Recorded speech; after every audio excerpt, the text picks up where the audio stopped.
সুখবর সুখবর সুখবর সেটি হচ্ছে আজকে আমরা গলন্দবাসীর জন্য একটি সুখবর বার্তা নিয়ে এসেছি। গলন্দ উপজেলাবাসীর দীর্ঘদিনের একটি ইচ্ছা ছিল, বহুকাঙ্ক্ষিত পদ্মা সেতু চালু হওয়ার পর থেকে এই গলন্দ উপজেলাবাসীর একটি ইচ্ছা ছিল যে এই গলন্দ থেকে যেন একটা লাক্সারি টাইপের বাস গলন্দ থেকে পদ্মা সেতু হয়ে ঢাকায় ছাড়ার ব্যবস্থা করা হয়। এই সময়টায় প্রায় দীর্ঘ 2 বছর হয়ে গেছে পদ্মা সেতু উদ্বোধন, কিন্তু এই সাহসটি কেউ করেনি যে এখান থেকে একটা গলন্দ থেকে সরাসরি ঢাকার উদ্দেশ্যে একটা বাস যাবে।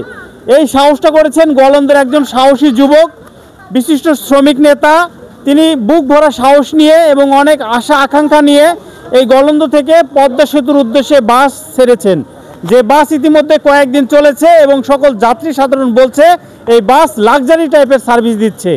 এই বাসে উঠলে মনে হচ্ছে যে উঠলে একটু ঘুমালেই মনে হয় ঢাকা চলে যায়।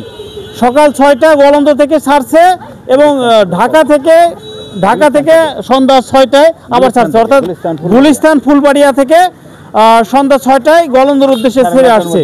এরই মধ্যে আমরা মোবাইল নাম্বার দিয়ে দেব। এর মধ্যে অনেকগুলো স্টপেজ রয়েছে, মমিনকারহাট, টেপাখোলা, গজারিয়া, সদরপুর, পুকুরিয়া, বাবুবাজার, কদমতলী, গুলিস্তান, সাইদাবাদ, এরকম অনেক স্টপেজ রয়েছে। তো এই সকল যাত্রী সাধারণ যারা রয়েছেন তারা অনেক দিন আপনারা বাড়ির সামনে বাসে নামতে পারেন না, তাদের জন্যই আমাদের শাহিন ভাই সুখবর নিয়ে এসেছেন। তো আর দেরি না করে আজই আপনার অগ্রিম টিকিট কেটে রাখুন, আপনি যেন আপনার নির্দিষ্ট সময়ের মধ্যে আপনি ঢাকা পৌঁছাতে পারেন। আমরা একটু শাহিন ভাইয়ের সাথে কথা বলি, কিভাবে আপনি এই চিন্তাটা আনলেন একটু জানান। এই চিন্তাটা আমার আরও মোটামুটি 20 বছর আগে থেকে আমার একটা চিন্তাধারা যে আমাদের এখান থেকে পদ্মা সেতু যে সময় শুরু হবে আমি একটা বাস গলন্দবাসীর জন্য দিব, কিন্তু আল্লাহ এই তৌফিক দান করছেন, সবার সহযোগিতার জন্য গলন্দ অনেক নেতৃবৃন্দ আমাদের সহযোগিতা, সর্বদলীয়ভাবে সহযোগিতা, যাতে আমাদের এই সার্ভিসটা টিকে থাকে। এই সার্ভিসটা সহযোগিতা করে যাতে আমরা এই যারা ব্যবসায়ী এখান থেকে সকাল 6টায় ছেড়ে যায়, গুলিস্তানে 9:30টার মধ্যে পৌঁছায় যায় এই গাড়িটা প্রতিদিন, আবার ওখান থেকে সন্ধ্যা 6টায় ছেড়ে আসে গলনের উদ্দেশ্যে 9:30টার মধ্যে। যারা ব্যবসা কয়েকদিন তো চললো, কি বলছে যাত্রীরা?